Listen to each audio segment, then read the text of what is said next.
प्रिय छात्र छात्राओं, सीआरपीसी के तहत आपका जो पिछला लेक्चर था उसमें सेक्शन 199 आपको पढ़ाया जा रहा था। सेक्शन 199 आपको ये बताया गया था कि जब सीआरपीसी का सेक्शन 199 पढ़िएगा तो इसी के साथ सीआरपीसी की धारा 237 भी पढ़ना है और इसी के साथ सीआरपीसी की धारा 244 से लेकर 250 भी पढ़ना है। यानी कि यहाँ से कोरिलेट करके आपको पढ़ाया जाएगा। इसी के साथ आपका आईपीसी भी पढ़ना है और आईपीसी का सेक्शन 499 से लेकर 502 ये पढ़ना है। इसी के साथ आपका संविधान भी पढ़ा जाता है, यानी कि कॉन्स्टिट्यूशन भी पढ़ा जाता है। Article 19 1A। आइए देखा जाए, आपका संविधान से शुरू किया जाए और तब आपका और चीज़ें बताई जाए। देखिए, भारत के संविधान के अनुच्छेद 19(1)A यानी कि 19(1)A में भारत के प्रत्येक नागरिक को वाक एवं अभिव्यक्ति की यानी कि स्पीच एंड एक्सप्रेशन की फ्रीडम या स्वतंत्रता दी गई है। यानी कि प्रत्येक व्यक्ति को अपने विचारों को प्रकट करने की आज़ादी प्राप्त है। भारत में भारत के प्रत्येक नागरिक को ये आज़ादी हमारा संविधान देता है। Article 19(1)A। लेकिन कहावत भी कही जाती है कि आपको बोलने की आज़ादी तो दी गई है, लेकिन ऐसा कुछ न बोलिए जो देश के विरुद्ध हो या अपराध को बढ़ावा दे या लोक व्यवस्था को डिस्टर्ब कर दे, लोगों की धार्मिक भावनाओं को डिस्टर्ब करे, या ऐसा कुछ न बोलिए जिससे कि दूसरे लोगों की डिफमेनेशन हो जाए, मानहानि हानि हो जाए। यानी कि इस बोलने की आज़ादी पर आठ आधारों पर प्रतिबंध लगाया जा सकता है और वह जो प्रतिबंध हैं वह आर्टिकल 19 के क्लाज 2 में दिया गया है। यानी कि अनुच्छेद 19 के क्लाज 2 में 8 ऐसी कंडीशन बताई गई हैं जहां कि आपको बोलने की आज़ादी पर प्रतिबंध लगाया जा सकता है। तमाम मामले आए, आपका सोशल मीडिया पर आज़ादी, आपका टेलीविज़न पर आज़ादी, सोशल प्लेटफार्म पर आज़ादी, लेकिन इस आज़ादी का वायलेशन करना क्षम्य नहीं है और अपराध भी हो सकता है। वर्तमान जो आपका चल रहा है, ज़्यादातर ट्विटर और भारत सरकार के बीच विवाद चल रहा है। इसी बात को लेकर ट्विटर कहता है कि हम अपने नियमों से चलेंगे और भारत सरकार कह रही है कि आपको हमारे नियमों से चलना होगा। तो अंत में ट्विटर कह सकते हैं कि अपना व्यू कम किया है और भारत सरकार के नियमों का आपका पालन करने के लिए रजामंद हुआ है। ये जो बोलने की आज़ादी है, आइए अब आगे बढ़ा जाए, इसको आईपीसी में देखा जाए। आपका भारतीय दंड संहिता यानी कि इंडियन पेनल कोड के अध्याय 21 में धारा या सेक्शन 499 से लेकर 502 तक में डिफमेनेशन या मानहानि को अपराध बनाया गया है। यानी कि डिफमेनेशन या मानहानि अपराध है और अपकृत्य भी है। यानी कि मानहानि के लिए आप क्रिमिनल कार्यवाही कर सकते हैं, सिविल कार्यवाही कर सकते हैं। दोनों कार्यवाहियाँ एक साथ संपादित की जा सकती है, कोई रोक टोक नहीं है। आपका मानहानि का मतलब कल बताया गया था। मान का मतलब सम्मान और हानि यानी कि नुकसान। यानी कि जब कोई व्यक्ति किसी दूसरे व्यक्ति की ख्याति को, मान को ठेस पहुंचाता है या मान को नुकसान करता है, इसे ही मानहानि कहा जाता है। मानहानि अपराध है। इसे अपराध बनाया गया है सेक्शन 499 में, लेकिन धारा 499 आईपीसी में 10 एक्सेप्शन भी हैं। 10 अपवाद हैं कुल। यानी कि अभियुक्त अगर चाहें तो अपना मामला 10 अपवादों में से किसी एक में अगर सेट कर देता है तो वह मानहानि के लिए दंड का भागी नहीं होगा। कितने एक्सेप्शन है ये प्री में भी पूछे जाते हैं, पूछा भी गया है कि 499 में कितने अपवाद हैं, कितने एक्सेप्शन हैं, तो आप कितना बताएंगे? 10 बताएंगे। और ये एक्सेप्शन जनरल एक्सेप्शन नहीं है, बल्कि ये एक्सेप्शन स्पेशल एक्सेप्शन है।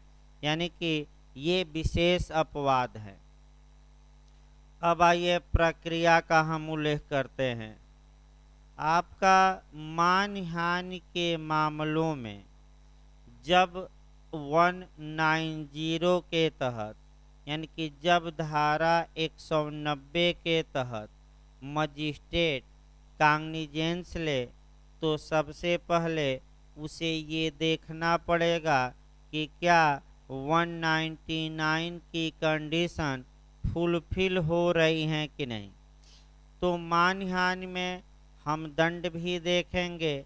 जो धाराएं आईपीसी की 500, 501 और 502 है, इन तीनों धाराओं में समान दंड हैं। सादा कारावास 2 वर्ष तक का या जुर्माना या दोनों। दंड भी याद रखिए, सादा कारावास 2 वर्ष तक का या जुर्माना या दोनों। ये आपका 500, 501, 502 में मानहानि के लिए सजा का प्रावधान किया गया है।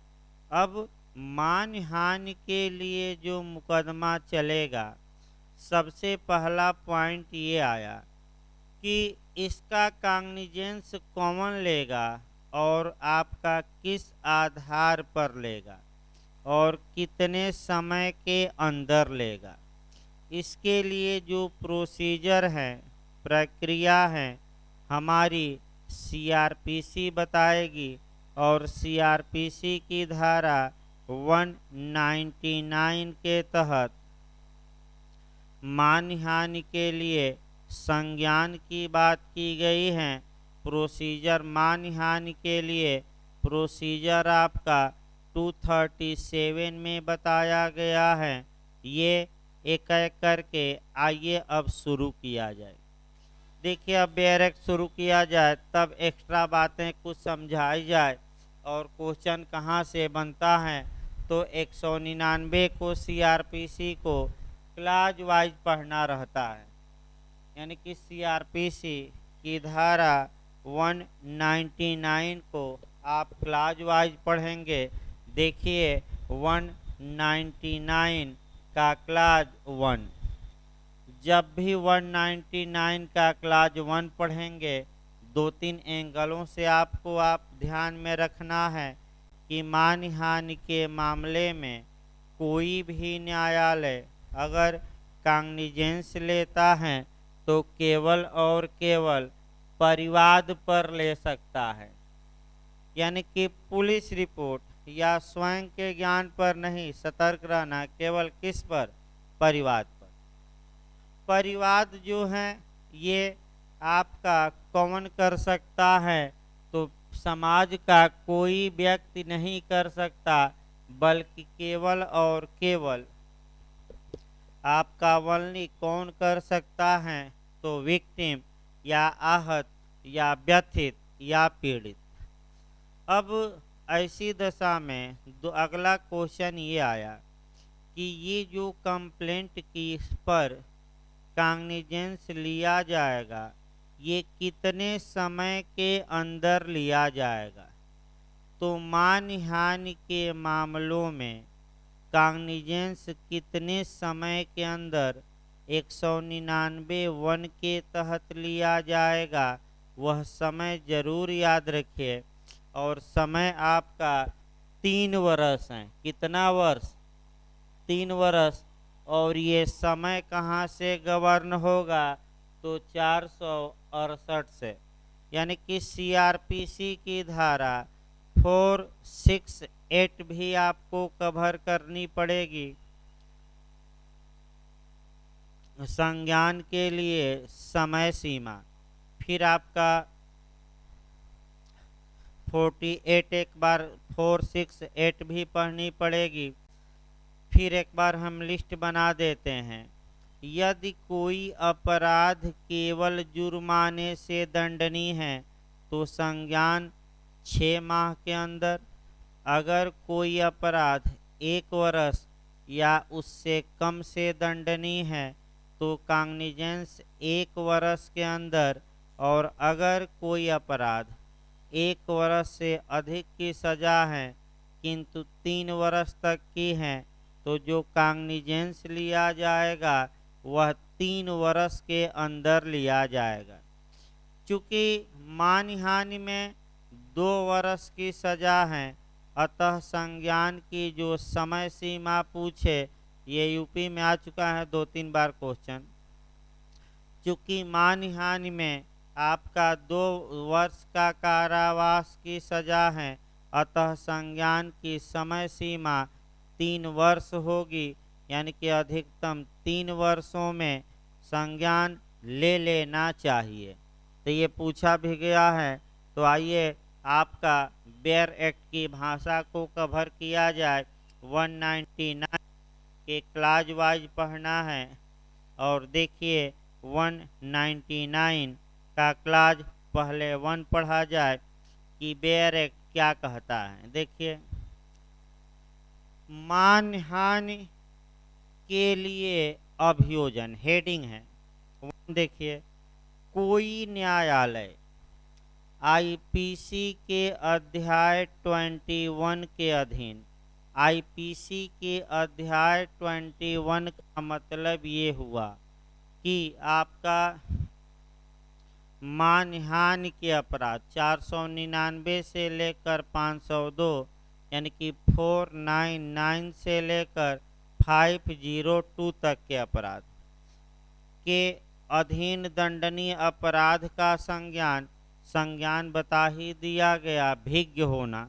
संज्ञान ऐसे अपराध से व्यथित, यानी कि ऐसे अपराध से पीड़ित किसी व्यक्ति द्वारा किए गए परिवाद पर ही करेगा, अन्यथा नहीं।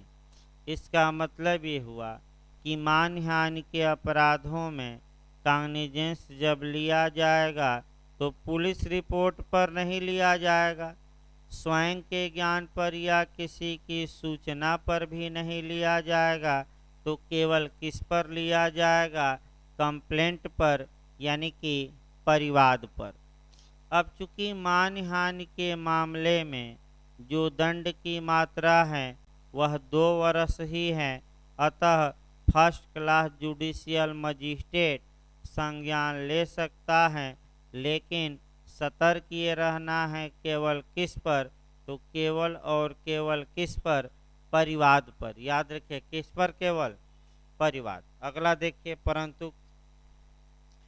परंतु जहां ऐसा व्यक्ति का मतलब ये हुआ कि जिसकी मानहानि हानि की गई है। फिर एक बार देखिए, परंतु यदि ऐसा व्यक्ति 18 वर्ष से कम आयु का है, या जड़ है, या पागल है, या रोग या अंग शैथिल्य के कारण परिवाद करने के लिए असमर्थ है, या ऐसी स्त्री हैं जो स्थानीय रूढ़ियों और रीतियों के अनुसार लोगों के सामने आने के लिए विवश नहीं की जानी चाहिए, वहाँ उसकी ओर से कोई अन्य व्यक्ति न्यायालय की इजाज़त से परिवाद दायर कर सकेगा।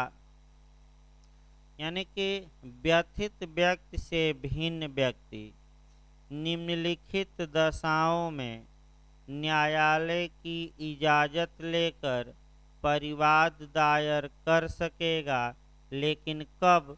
कंडीशन एक बार याद रखिए, यदि व्यथित व्यक्ति कितने वर्ष से कम हो, 18 से। दूसरा कौन कंडीशन है? यदि पीड़ित जड़ या पागल हो। तीसरा कौन सी कंडीशन है? रोग या अंग शैथिल्य के कारण परिवाद करने में क्या हो? असमर्थ हो। अगला, कोई स्त्री है जो स्थानीय रूढ़ियों और रीतियों के अनुसार लोगों के सामने आने के लिए विवश नहीं की जानी चाहिए। इस प्रकार आपका समय सीमा बता दिया जाए। क्योंकि मानहानि के अपराध में आपका 2 वर्ष की ही सजा है, अतः परिसीमा काल जो कांग्निजेंस का होगा वह 3 वर्ष होगा। ये कहाँ से गवर्न होगा?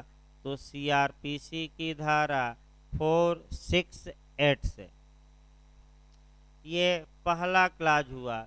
पहला जो क्लाज हैं ये सामान्य मानहानि के लिए हैं, सामान्य यानी कि जनरल। लेकिन अब आइए, थोड़ा स्पेशल प्रावधान भी किया गया है, और स्पेशल प्रावधान जो हमें देखना है वह 199 के क्लाज 2 में देखना है। यानी कि अब हम जो चलेंगे 199 का क्लास 2, इसी के साथ आपका जो पढ़ना पड़ेगा 237, और इसी के साथ 244 से लेकर 250। देखिए, आपका स्पेशल प्रावधान है, पहले इसकी भूमिका देख ली जाए। यदि कुछ विशिष्ट व्यक्तियों की मानहानि की गई है, ऐसी दशा में कुछ विशेष नियम सीआरपीसी बताती है। यानी कि अगर कुछ विशिष्ट व्यक्तियों की मानहानि की गई है तो हमारी सीआरपीसी 199 के क्लाज 2 में कुछ विशेष आपका कंडीशन बताया गया है। पहली कंडीशन ये है कि अगर राष्ट्रपति, उपराष्ट्रपति इत्यादि की मानहानि की गई है तो इनकी ओर से पब्लिक प्रोसिक्यूटर या लोक अभियोजक परिवाद कर सकेगा। लोक अभियोजक जब भी परिवाद करे, सरकार की पूर्व मंजूरी से करे और अपराध किए जाने से 6 माह के अंदर करेगा, और परिवाद रिटेन में यानी कि लिखित में होगा। यानी कि जो सबसे महत्वपूर्ण पॉइंट है वह 6 मास हैं, यानी कि 468 यहाँ अप्लाई नहीं होगी। क्यों? क्योंकि एक स्पेशल टाइम दिया गया है आपका। आइए, बेयर एक, हाँ, ऐसी कंडीशन में प्रोसीजर क्या अपनाया जाएगा उसका उल्लेख किया गया है 237 में, यानी कि 237 में। और प्रोसीजर कौन सी धारा का अपनाया जाएगा? जो प्रोसीजर दिया गया है 244 से लेकर 250 तक। यहाँ प्री में भी पूछा जाता है, इंटरव्यू में भी और मेंस में भी। सतर्क रहना है। आपका स्पेशल प्रावधान मानहानि का चल रहा है। सामान्य के लिए क्लाज 1 काम करेगा। देखिए, एक एक छोटी छोटी बातों को गौर करते हुए देखा जाए। देखिए आपका, इस संहिता में किसी बात के होते हुए भी, इस इसका मतलब पहले समझिए। क्लास 2 शुरू हो रहा है।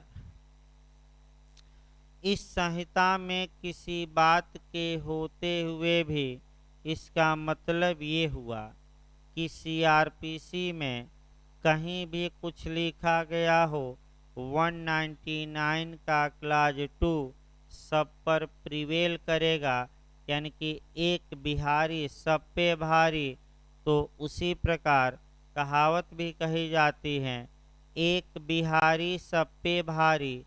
तो उसी प्रकार इस संहिता में किसी बात के होते हुए का मतलब ये हुआ कि भले किसी अन्य धारा में या अन्य प्रावधानों में या क्लाज में कोई विपरीत बात की गई हो, लेकिन अगर मामला क्लास 2 के तहत आ जाता है तो क्लास 2 के नियम ही अप्लाई होंगे। देखिए, जब आईपीसी के अध्याय 21 के अधीन, यानी कि मानहानि के अधीन आने वाले किसी अपराध के बारे में यह अभिकथित है, मैंने कहा गया है कि वह ऐसे व्यक्ति के विरुद्ध जो ऐसा अपराध किए जाने के समय, यानी कि मानहानि की गई है, ऐसे व्यक्ति की गई है जो मानहानि का अपराध करते समय, पहले नहीं बाद में नहीं,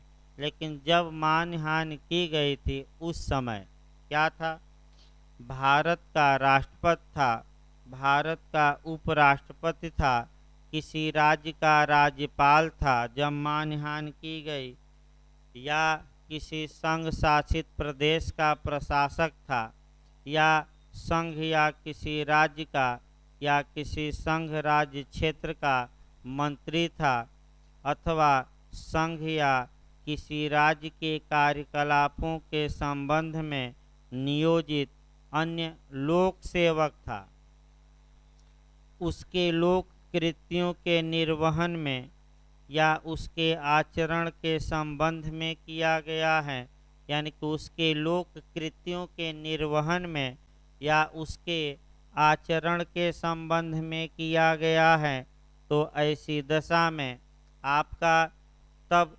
सेशन न्यायालय, यानी कि कोर्ट ऑफ सेशन, ऐसे अपराध का काग्निजेंस या संज्ञान मामला सुपुर्द किए हुए बिना लोक अभियोजक द्वारा किए गए लिखित परिवाद पर कर सकता है।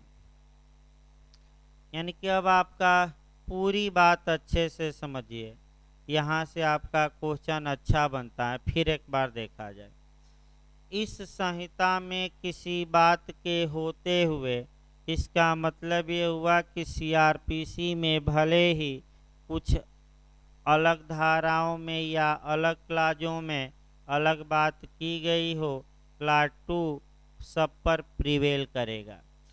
यानी कि सीआरपीसी में किसी बात के होते हुए यदि मानहानि का अपराध आपका मने निम्नलिखित व्यक्तियों के प्रति किया गया है, और ये तब किया गया था जब ये लोग अपने पद पर आसीन थे, यानी कि मानहानि करते समय ये पद पर थे और इनके कार्यों के बारे में या इनके आचरण के बारे में कुछ कहा गया है जो मानहानिकारक है।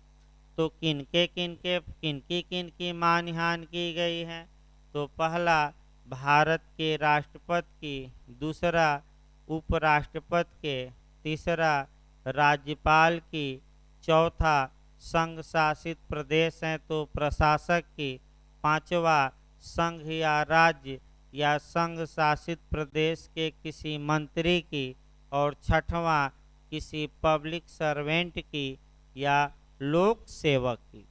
तो ऐसी दशा में आपका काग्निजेंस कौन लेगा, तो काग्निजेंस कोर्ट ऑफ सेशन लेगा, यानी कि मजिस्ट्रेट नहीं, स्पेशल प्रावधान चल रहा है। कौन संज्ञान लेगा? Court of session.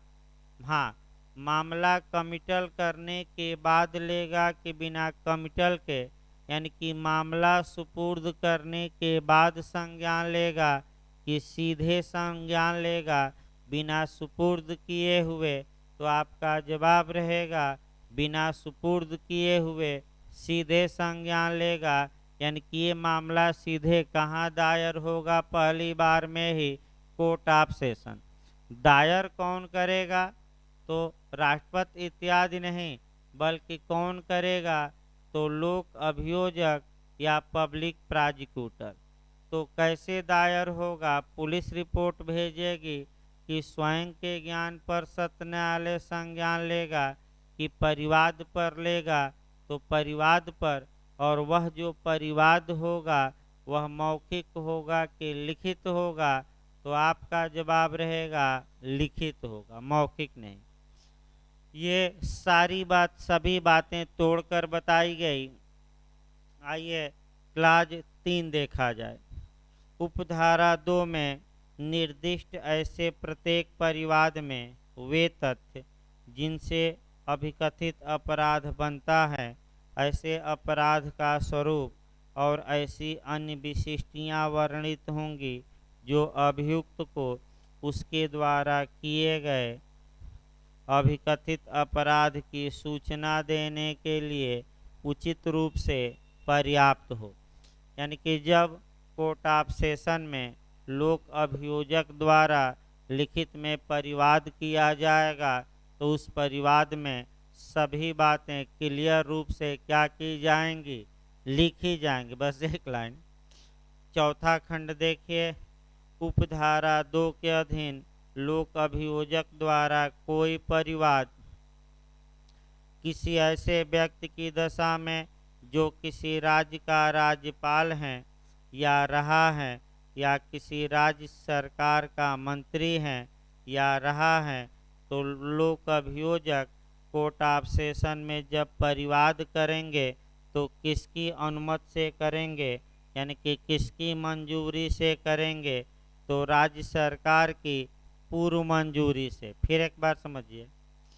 यदि राज्यपाल का की मानहानि की गई है, राज्य के किसी मंत्री की मानहानि की गई है या राज्य के किसी लोक सेवक की, तो ऐसी दशा में राज्य सरकार की पूर्व मंजूरी मिलने के बाद ही लोक अभियोजक कोर्ट ऑफ सेशन में परिवाद करेंगे, अन्यथा नहीं। अगला देखिए। किसी राज्य के कार्यकलापों के संबंध में लोक सेवक हो ही गया और इसके अलावा जितनी भी दशा बची, यानी कि राष्ट्रपति, उपराष्ट्रपति, संघ का प्रशासक इत्यादि, जितनी भी ये संघ का मंत्री, संघ का लोक सेवक, इन दशाओं में केंद्रीय सरकार की पूर्व मंजूरी से ही लोक अभियोजक कोर्ट ऑफ सेशन में परिवाद करेंगे। अगला ये क्लास 5 देखा जाए।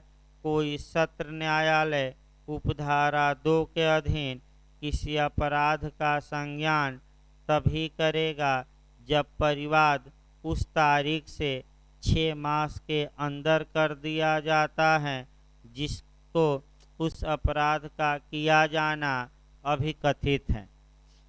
देखिए, आपका ये भी काफ़ी पूछा जाता है। यदि लोक अभियोजक कंप्लेंट दायर करता है कोर्ट ऑफ सेशन में इन लोगों की मानहानि के लिए, तो कानून एक लिमिट, एक समय लगाता है क्लाज 5 में, और वह समय कितना है? तो मानहानि किए जाने के कितने दिन के अंदर? 6 माह। अब यहीं से आपका कोरिलेट करना है, यानी कि जो कोरिलेट आपका करना है सीआरपीसी की धारा 468 से और 199 के 21 से 5 से। देखिए ध्यान से भाई। यदि सामान्य व्यक्ति परिवाद करता है तो ऐसी दशा में सीआरपीसी की धारा 468 के तहत जो न्यायालय कांग्निजेंस लेगा वह 3 वर्ष के अंदर लेगा। यानी कि यदि सामान्य व्यक्ति मानहानि के मामलों में परिवाद करता है तो वह कितने समय के अंदर परिवाद दाखिल कर सकता है, तो इसके लिए जो समय है वह कितना है आपका 3 ईयर यानी कि 3 वर्ष। लेकिन सतर्क ये रहना है कि यदि लोक अभियोजक मानहानि के लिए अभियोजन मुकदमा करता है, परिवाद करता है और मामला 199 के क्लाज 2 में आ जाता है, तो कितने समय के अंदर करना होगा परिवाद, तो 6 मास। सामान्यतः कितना 3 वर्ष और विशेष परिस्थिति 6 माह, ये याद रखना है। अब समस्या देखिए, आपका 6 क्लास से भी इंटरव्यू में पूछा गया है। इसको देखिए 6वां क्लास। इस धारा की कोई बात किसी ऐसे व्यक्ति के जिसके विरुद्ध अपराध का किया जाना अभिकथित है, उस अपराध की बाबत अधिकारिता वाले किसी मजिस्ट्रेट के समक्ष परिवाद करने के अधिकार पर या ऐसे परिवाद पर अपराध करने का संज्ञान करने की ऐसे मजिस्ट्रेट की शक्ति पर प्रभाव नहीं डालेगी। इसका मतलब अच्छे समझना है। थोड़ा एक उदाहरण देखिए।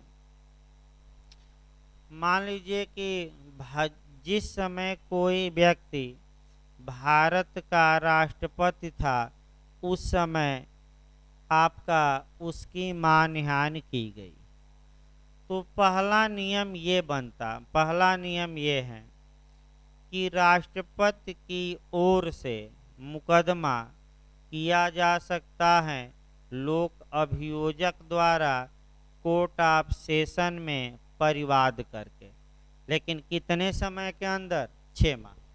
यानी कि पहला मामला क्या मिला भाई, आपका सत्र न्यायालय में आपका क्या दायर किया जा सकता है, परिवाद, और किसके द्वारा दायर किया जा सकता है, पब्लिक प्रोसिक्यूटर, ये सरकारी हैसियत हो गई। अब ये आया कि क्या भारत का राष्ट्रपति ऐसे मामलों में व्यक्तिगत रूप से, यानी कि लोक अभियोजक नहीं, क्या भारत का राष्ट्रपति ऐसे मामलों में पर्सनल रूप से, व्यक्तिगत रूप से कंप्लेंट दर्ज कर सकता है कि नहीं, परिवाद कर सकता है कि नहीं। तो क्लाज 6 ये बता देता है कि इस धारा में भले कुछ किया गया है, लेकिन जो मजिस्ट्रेट की शक्ति है मानहानि के मामलों में और जो व्यक्तियों की शक्ति है परिवाद करने की और मजिस्ट्रेट की शक्ति उस पर क्या लेने की, संज्ञान, उस पर इस धारा का कोई प्रभाव नहीं पड़ेगा। इसका मतलब इस उदाहरण में ये आया कि राष्ट्रपति व्यक्तिगत हैसियत में मजिस्ट्रेट के समक्ष परिवाद दाखिल कर सकता है। अब समस्या देखिए कहाँ आएगी। भारत के राष्ट्रपति की मान कर चलिए कि मानहानि की गई है, उधर कोर्ट ऑफ सेशन ने भी कांग्निजेंस ले लिया किसके परिवाद पर, लोक अभियोजक, और इधर भारत के राष्ट्रपति ने व्यक्तिगत रूप से आपका कह सकते हैं कि व्यक्तिगत रूप से परिवाद कर दिया मजिस्ट्रेट के समक्ष। तो समस्या अब ये उत्पन्न होती है कि उधर तो भारत का राष्ट्रपति और इधर आपका व्यक्तिगत रूप से कह सकते हैं कि राष्ट्रपति ने कंप्लेंट कर दिया है, तो ऐसी दशा में क्या दोनों मुकदमे चलेंगे कि एक ही जगह चलेगा। तो सुप्रीम कोर्ट की जो राय है कि दोनों जगह आपका परिवाद तो किया जा सकता है, कांग्निजेंस भी लिया जा सकता है, लेकिन बैठिए हो, लेकिन जो आपका प्रोजिक्यूशन चलेगा, बैठिए 10 मिनट अभी, जो प्रोजिक्यूशन चलेगा यानी कि जो मुकदमा चलेगा वह कहीं एक जगह चलेगा, या तो मजिस्ट्रेट के समक्ष या कोर्ट ऑफ सेशन, क्योंकि दोनों को अधिकारता है तो दोनों में नहीं चलेगा। ये सुप्रीम कब कहाँ चले वो अलग बात है, लेकिन आपका या तो कोर्ट ऑफ सेशन में चलेगा या मजिस्ट्रेट के समक्ष, लेकिन दोनों को शक्ति प्राप्त है कांग्निजेंस की। और व्यक्तिगत हैसियत में भी ये लोग क्या कर सकते हैं, परिवाद, लेकिन जब व्यक्तिगत हैसियत में करेंगे तो 468 लागू होगी और इनको समय कितना मिलेगा, 3 वर्ष। इस प्रकार आपका मानहानि के मामले में कांग्निजेंस समाप्त हुआ। इसी के साथ कोरिलेट किया जाता है कि मानहानि के मामलों में क्या प्रक्रिया अपनाई जाती है। तो प्रक्रिया आपका अगर सामान्य मानहानि है तो अलग प्रक्रिया, और विशेष लोगों की मानहानि है तो अलग। तो आइए, सामान्य के लिए तो अलग हो गया, लेकिन हमें कहाँ से शुरू करना है, 199 के क्लास 2 से, और इसी पर आ जाना है 237 यानी कि सेक्शन 237। देखिए, यदि राष्ट्रपति इत्यादि की मानहानि की गई है तो ऐसी दशा में इसके लिए कोर्ट ऑफ सेशन में जो कंप्लेंट 6 माह के अंदर सरकार की पूर्व मंजूरी से लोक अभियोजक द्वारा लिखित में जो परिवाद किया जाएगा उस पर क्या प्रोसीजर अपनाएगा कोर्ट ऑफ सेशन, उस प्रोसीजर का उल्लेख किया गया है आपका सीआरपीसी की धारा 237 में। तब 237 क्या है, तुरंत बेयरेक्ट निकाल लीजिए और तुरंत पढ़ना रहता है। मेंस में भी अच्छा क्वेश्चन बनता है। अब 237 देखा जाए कि क्या कहते हैं। देखिए 237,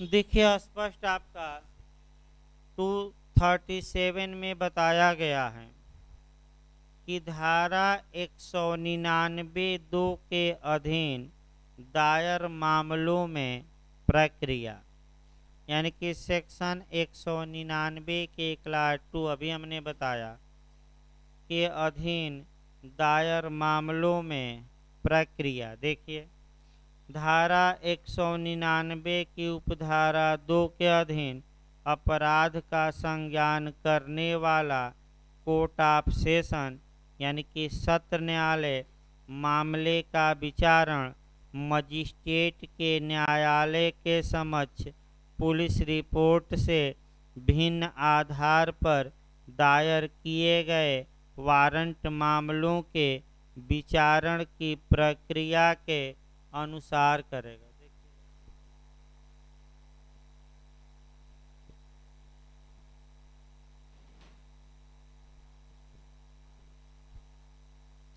फिर एक बार देखिए, ये शब्द रट कर जाना है, इसको समझना भी है। बार बार प्री और इंटरव्यू में ये क्वेश्चन बन रहा है कि जब राष्ट्रपति इत्यादि विशेष लोगों की मानहानि की गई है, कोर्ट ऑफ सेशन डायरेक्ट या बिना उपार्पण के, बिना सुपुर्दगी के सीधे संज्ञान लेता है।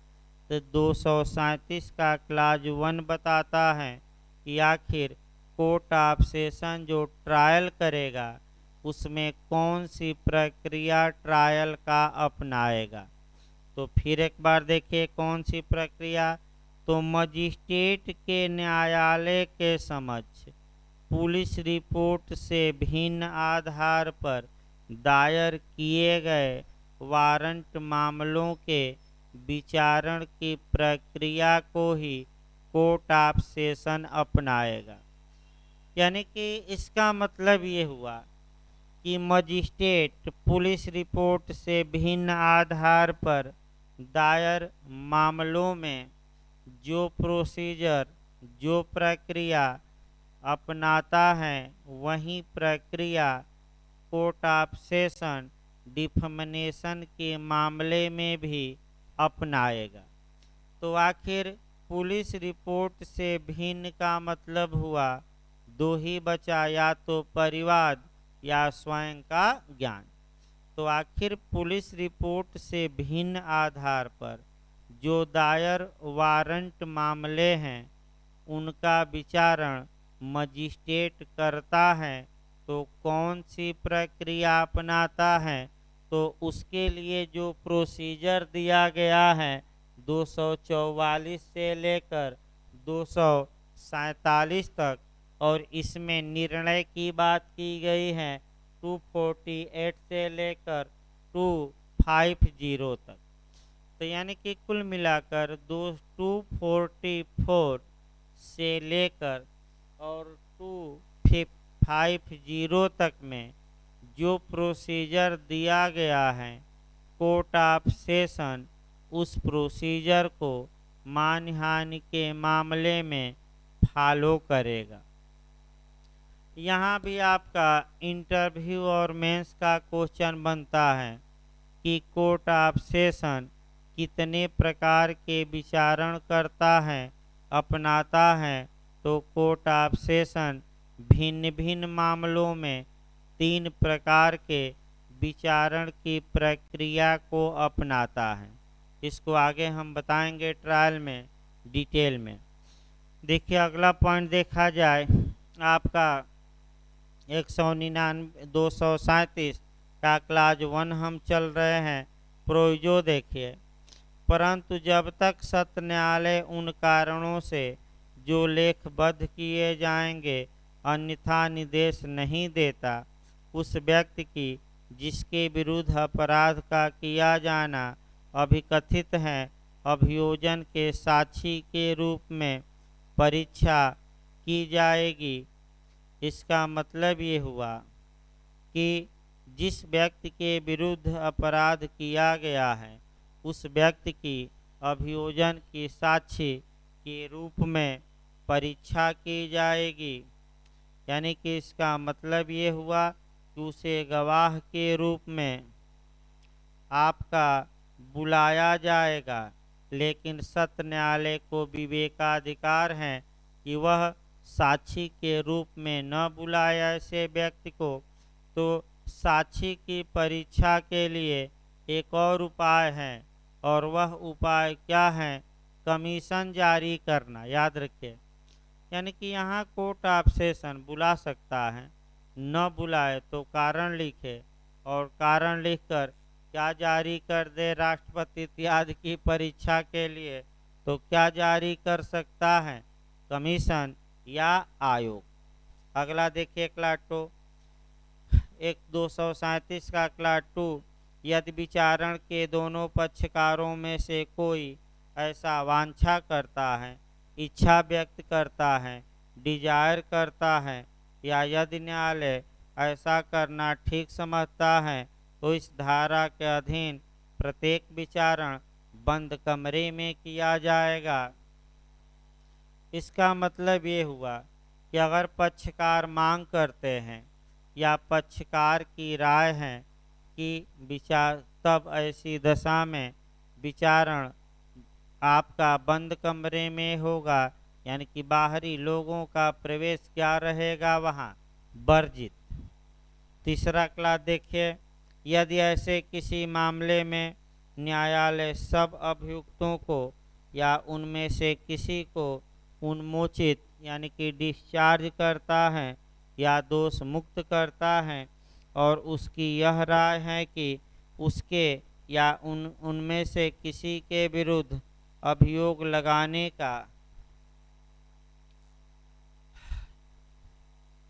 देखिए अभी आपका 15 मिनट का ब्रेक रहेगा और आईपीसी चलेगी। ये आपका कल इसको चलाया जाएगा और 15 मिनट बाद आईपीसी चलेगी। आपका 15 मिनट का ब्रेक।